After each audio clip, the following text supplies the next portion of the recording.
Hello students, vision chemistry for you में मैं Virendra sir organic chemistry का सेकेंड लेक्चर। आज सबसे पहले इसमें हम देखेंगे कि कार्बन का जो वैलेंसी चार होता है वो कैसे होता है। आखिर वैलेंसी का हाफ फील्ड ऑर्बिटल से क्या रिलेशन है।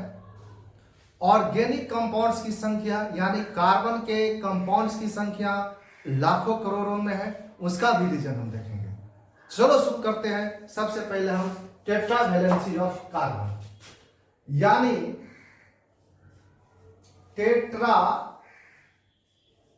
वैलेंसी ऑफ कार्बन यानी कार्बन का जो वैलेंसी 4 होता है उसके पीछे का रीजंस क्या है। तो सबसे पहले हम कार्बन का इलेक्ट्रॉनिक कॉन्फ़िगरेशन देखते हैं।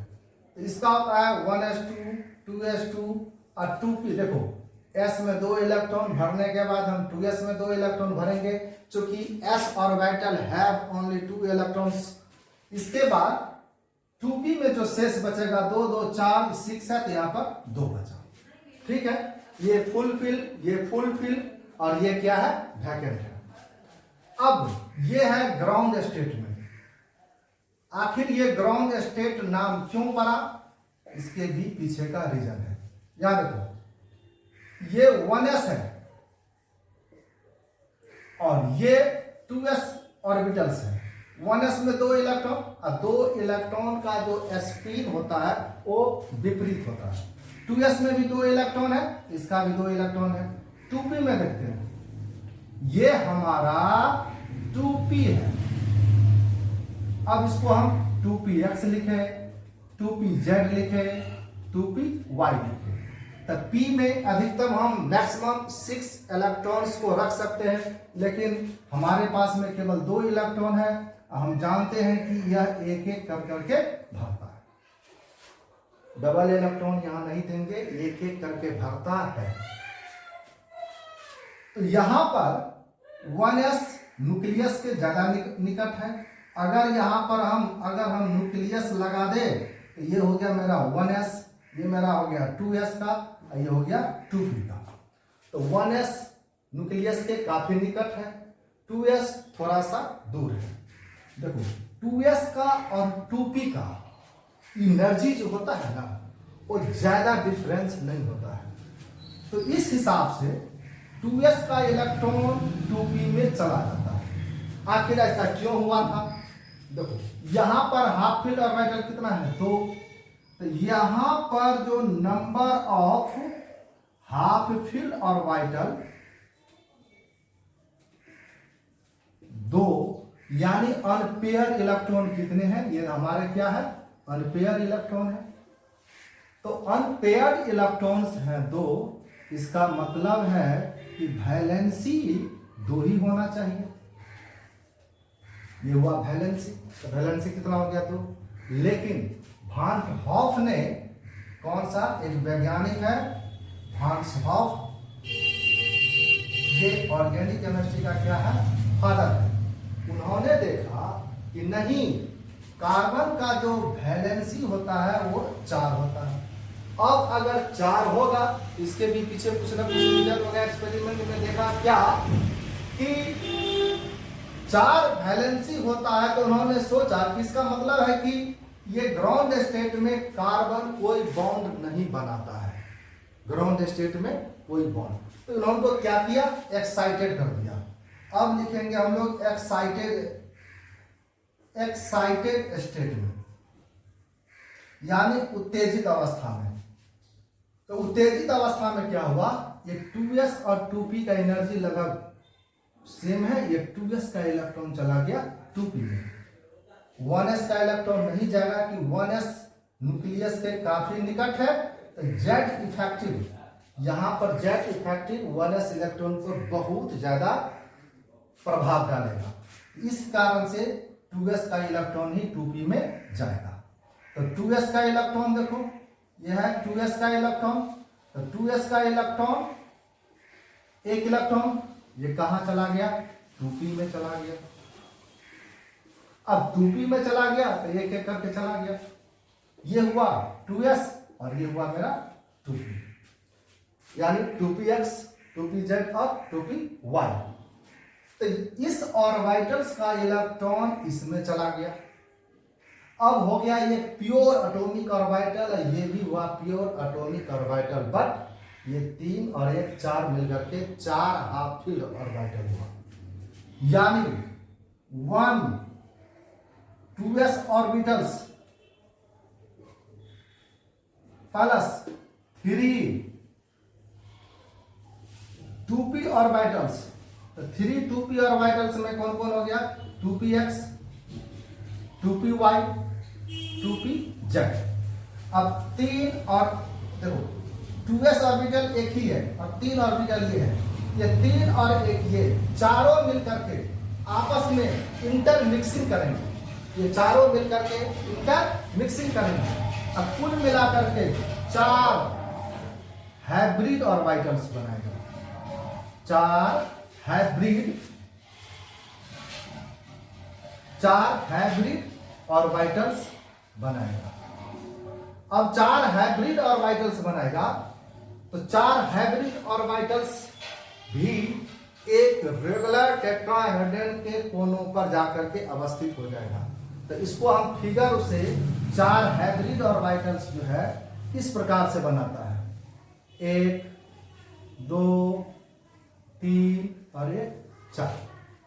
ये 4 हाइब्रिड ऑर्बिटल हुआ, 1 ऑर्बिटल 2 ऑर्बिटल 3 ऑर्बिटल और 4 ऑर्बिटल। तो 4 हाइब्रिड ऑर्बिटल का शेप हुआ ये।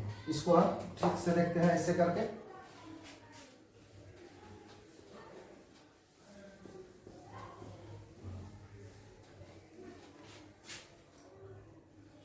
अब देखते हैं, एक 2s ऑर्बिटल है और 3 2p।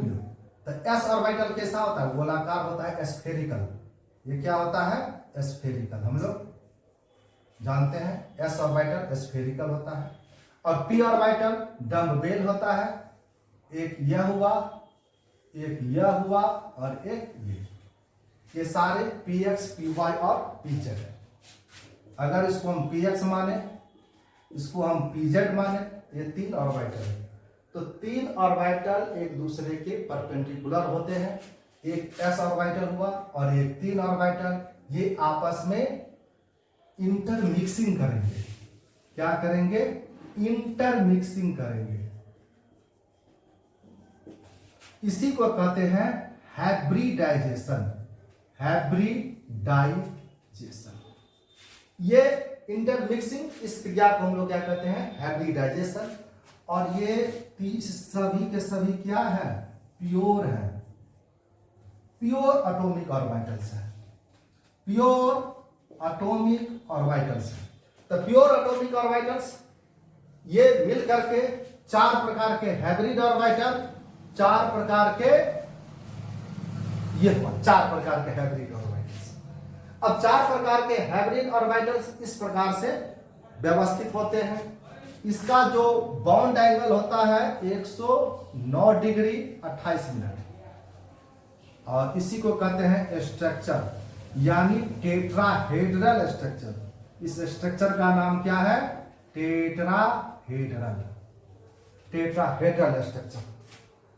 तो यहां पर देखो sp3 यानी 4 sp3, यानी sp3 1, sp3 2, sp3 3, sp3 4 प्रकार के sp3, क्योंकि p 3 है और एक क्या है? s है, तो sp3 बनाएगा।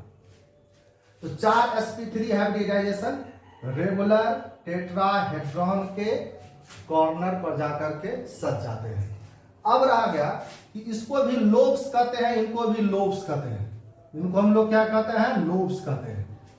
अब लोब्स, लोब्स यहां पर देखिएगा कि यहां पर प्लस चिन्ह होता है, यहां पर माइनस चिन्ह। इसका मतलब है कि न्यूक्लियस के जिस साइड इलेक्ट्रॉन का डेंसिटी ज्यादा हो वहां पर प्लस चिन्ह देंगे। न्यूक्लियस के निकट दूसरे साइड में अगर इलेक्ट्रॉन का डेंसिटी कम होता है तो वहां पर हम लोग माइनस का चिन्ह देते हैं। तो इस हिसाब से 4 लोब्स इस प्रकार से टेट्राहेड्रल स्ट्रक्चर को निर्माण करते हैं। तो यहां पर हमने देखा कि number of half filled orbitals he valency को बताता है। माने आज से हम लोग देखेंगे ये वैलेंसी हुआ number of half field orbitals, number of half field orbitals valency बराबर कितना हो गया 4, यानी 4 अनपेयर इलेक्ट्रॉन, यानी अनपेयर इलेक्ट्रॉन 4 अनपेयर इलेक्ट्रॉन्स की valency, unpaired electron half field electron, यही इसका हो गया वैलेंसी, सॉरी वैलेंसी। तो इस हिसाब से हमने देखा। अब देखो जरा सा थोड़ा सा, अब गिनती में थोड़ा सा, हाँ लेकिन ये जब बॉन्ड बनाएगा तब ऐसा होता है, बॉन्ड बनाने के समय में ही हाइब्रिडाइजेशन की क्रिया होती है। वैसे हाइब्रिडाइजेशन का वीडियो केमिकल बॉन्ड में मिलता है।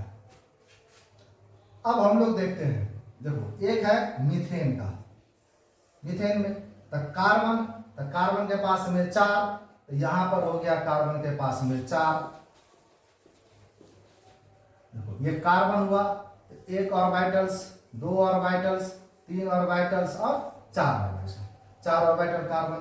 हाइड्रोजन कितने हैं 4, तो हाइड्रोजन का देखो, हाइड्रोजन में एक होता है जिसको क्या लिखते हैं 1s1, तो s ऑर्बिटल क्या होता है स्फेरिकल होता है, तो 1s 2s 3s और 4s। तो ये हुआ मेरा sp3 और ये हुआ मेरा s, ये हुआ ओवरलैपिंग, ये हुआ sp3 और ये हुआ s, ये भी हुआ sp3, यह भी हुआ sp3, ये हुआ s, यहां पर हो गया ओवरलैपिंग। तो इस हिसाब से कार्बन का वैलेंसी 4 देखे और किस प्रकार से हम लोग, इस प्रकार से हम लोग स्ट्रक्चर के द्वारा इसको हमने समझाया। अब हम देखेंगे कि ऑर्गेनिक कंपाउंड्स की संख्या लाखों करोड़ों में कैसे है।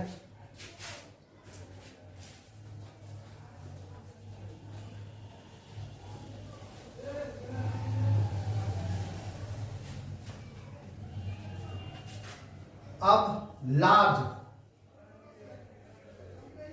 Number of organic compounds, large number of organic compounds क्यों है? सबसे पहले देखते हैं हम लोग कैटेनेशन प्रॉपर्टीज बताइए इसमें। Catenation,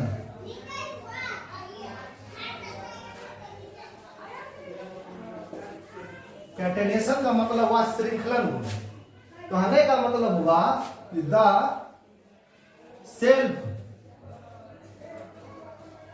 linking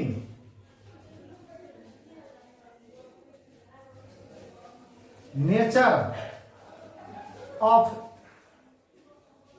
atoms of carbon, carbon के एटम का सेल्फ लिंकिंग यानी अपने आप में जुड़ना। मतलब कार्बन किस प्रकार से जुड़ता है, देखो एक ओपन चेन के आधार पर, जिसको हम लोग स्ट्रेट चेन भी कहते हैं, स्ट्रेट चेन यानी ओपन चेन। अब ओपन चेन में हम लोग ऐसे करके जोड़ देते हैं, ये कार्बन अपने आप जो है सो जुड़ते हुए चला जाता है, जहां तक जोड़ना है जोड़ दो। तो यह क्या हो गया स्ट्रेट चेन। दूसरा होता है ब्रांच चेन, दूसरा होता है ब्रांच चेन। ब्रांच चेन में क्या होता है, तो कार्बन को हम ब्रांच लगा देते हैं, कहीं से भी ब्रांच लगा दो, जितना मन होता है ब्रांच लगा दो, कोई दिक्कत नहीं है, कहीं से भी ब्रांच लगा दो। इस प्रकार से ब्रांच के सहारे भी जुड़ करके कंपाउंड्स बनाते हैं, हर जगह से कार्बन ब्रांच बनाएगा। तो स्टेट चेन, ब्रांच चेन। अगला देखो, एक होता है क्लोज्ड चेन में, एक होता है क्लोज्ड चेन, बंद श्रृंखला इसको हम लोग कहते हैं। देखो क्लोज चेन में ये हुआ साइक्लो, गौर से देखो, साइक्लो माने होता है बंद बॉडी, प्रोपेन माने 3 कार्बन, तो यहां भी एक कार्बन है, यहां भी एक कार्बन है, यहां भी एक कार्बन है। चूंकि 2 है तो यहाँ पर क्या होगा, H2 होगा, H2 होगा, H2 होगा। अब चूंकि सिंगल बॉन्ड है तो N होगा, तो इस प्रकार से साइक्लोप्रोपेन हुआ।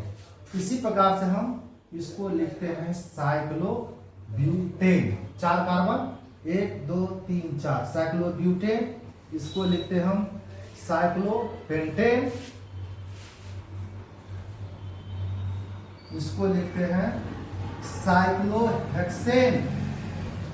साइक्लोहेक्सेन, साइक्लो माने हुआ 1, हेक्स माने 6 कार्बन। हर एक कॉर्नर पर कार्बन है, यहाँ भी कार्बन है, यहाँ भी carbon, carbon carbon carbon carbon, हर एक कॉर्नर पर क्या है, कार्बन। इस प्रकार से एरोमेटिक कंपाउंड्स में हम इसको बेंजीन देखते हैं। ये बेंजीन हुआ, यहाँ भी कार्बन, यहाँ भी कार्बन, यहाँ भी कार्बन, यहाँ भी कार्बन, यहाँ भी कार्बन। इसी बेंजीन को हम ऐसे करके भी लिखते हैं, double bond, alternate double bond. ये फर्स्ट एरोमेटिक कंपाउंड्स नीट का क्वेश्चन है। फर्स्ट एरोमेटिक कंपाउंड्स कौन है, तो बेंजीन। ये बेंजीन का स्ट्रक्चर है, बेंजीन का स्ट्रक्चर है।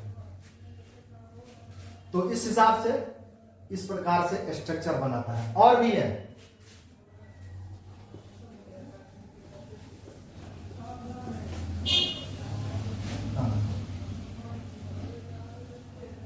ऐसे भी स्ट्रक्चर, इसको हम लोग एस्पाइरो कहते हैं, एस्पाइरो कंपाउंड्स। जब दो रिंग्स यानी 2 साइक्लिक रिंग्स एक पॉइंट पर आकर के मिले, ऐसे करके भी बनाते हैं। ये भी एक रिंग है और दूसरा ये भी हो गया, तो यहाँ भी ब्रिज, इसको भी हम बाइसाइक्लो कंपाउंड्स कहते हैं। क्या कहते हैं, बाइसाइक्लो कंपाउंड्स। हालांकि नाम अलग है, हम वहां पर नोमेनक्लेचर के समय में इसको देखेंगे। देखो अगला है मल्टीपुल बॉन्ड। देखो मल्टीपुल बॉन्ड यानी कार्बन के बीच में डबल बॉन्ड भी होता है, कार्बन के बीच में ट्रिपल भी बॉन्ड होता है, कार्बन नाइट्रोजन के साथ भी बॉन्ड बना सकता है, कार्बन ऑक्सीजन के साथ भी बनाता है, कार्बन Cl के साथ बनाता है, कार्बन सल्फर के साथ बनाता है, कार्बन हाइड्रोजन के साथ बनाता है। तो इस प्रकार से भी यह बॉन्ड बना करके नए नए कंपाउंड्स बनाते हैं। इसी कारण से तो ऐसा होता है, इतनी संख्या। तो हमने ये भी देखा। अच्छा, इतने जो हो रहा है इनका भी कुछ ना कुछ कॉज होगा। तो सबसे पहले हम लोग देखें कि इलेक्ट्रोनिगेटिविटी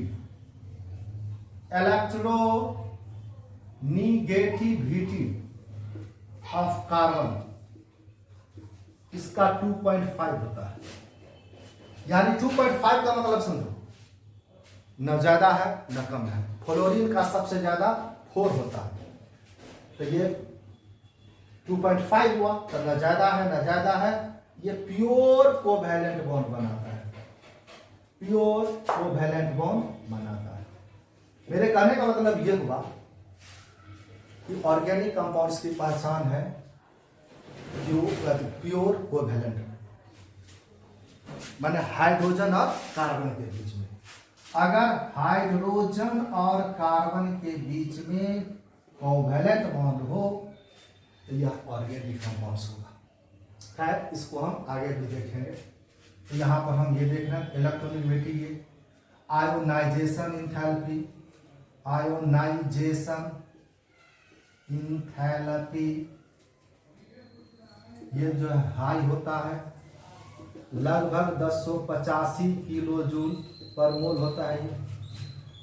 तो आयोनाइजेशन इंथैल्पी हाई हो गया, इलेक्ट्रोनिगेटिविटी हाई हो गया। वैलेंसी अभी अभी जो हम लोग देखे हैं, ये वैलेंसी जो होता है ये 4 वो फिक्स होता है, चेंज होने वाला नहीं है। और एक याद रखें, चेंज किसका नहीं होता है, एस ब्लॉक का। एस ब्लॉक का जो एलिमेंट्स हैं ग्रुप फर्स्ट और ग्रुप सेकेंड में, उनका वैलेंसी फिक्स होता है। और कार्बन का भी वैलेंसी क्या होता है, फिक्स होता है। खैर, लेकिन डी ब्लॉक एलिमेंट का जो वैलेंसी होता है वो वेरिएबल होता है, वो हमेशा चेंज करते रहता है। तो इस हिसाब से हमने देखा कि ऑर्गेनिक कंपाउंड्स की संख्या इतनी क्यों हो रहा है। लास्ट में हम लोग देखें एक और चीज है आइसोमेरिज्म। एक है तुम्हारा आइसोमेरिज्म, इसको हम लोग कहते हैं समावयवता। समावयवता तो आइसोमेरिज्म इसका मतलब क्या हुआ कि मॉलिक्यूलर फार्मूला सेम होता है इसका जो है मॉलिक्यूलर फार्मूला जो है यह सेम होता है, सेम होता है। जब मॉलिक्यूलर फार्मूला सेम होगा लेकिन structure formula different, physical properties different होगा, केमिकल प्रॉपर्टीज डिफरेंट होगा, वही उसी को हम लोग कहते हैं आइसोमेरिज्म। ये हल्का सा है आइसोमेरिज्म हम ऑर्गेनिक केमिस्ट्री में चैप्टर में पढ़ेंगे बहुत डीपली। वहां पर देखो यहाँ पर जैसे मीथेन हुआ C2H6 C3H8, याद रखो मीथेन में कोई भी आइसोमर मतलब नहीं पाया जाता है। मीथेन, इथेन और प्रोपेन का कोई भी आइसोमर होता ही नहीं है, क्योंकि अगर हम किसी प्रोपेन को देखो 1 कार्बन 2 कार्बन 3 कार्बन, अब 3 कार्बन को किसी भी प्रकार से सजा दें, अगर हम ऐसे करके सजा दें तो फिर भी तो 3 कार्बन आया, फॉर्मूला तो एक ही बनेगा। हाइड्रोजन जैसे लगता है वैसे हम लोग लगाते हैं, कहीं भी लगा दे हाइड्रोजन को किसी प्रकार से लगा दे फॉर्मूला तो वही बनेगा। इसीलिए मीथेन, इथेन, प्रोपेन का कोई आइसोमर नहीं होता है। आगे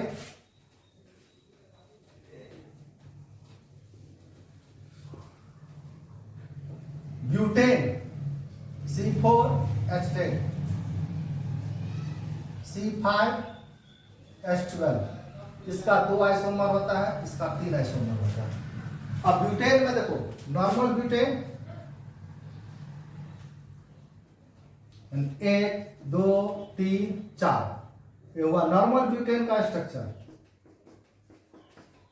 अगर हम ऐसे करके बनावे यहां भी लगा दें तो यहां पर तो H3 आएगा, यहां H3 आएगा, यहां H3 आएगा और यहां पर ये कार्बन। इसको कहते हैं नॉर्मल ब्यूटेन, इसको कहते हैं आइसोब्यूटेन। अब आइसो क्यों कहते हैं, तो अगर सेकंड कार्बन से 2 CH3 जुड़ा हुआ हो, समझो अगर सेकंड कार्बन से 2 CH3 जुड़ा हो अगल बगल, इसको क्या कहते हैं आइसो कहते हैं। तो 1 2 3 तो आइसो और चौथा मिलाकर के ब्यूटेन, तो आइसो ब्यूटेन। इस हिसाब से पेंटेन के लिए 3 C6 हेक्सेन, हेप्टेन, ऑक्टेन,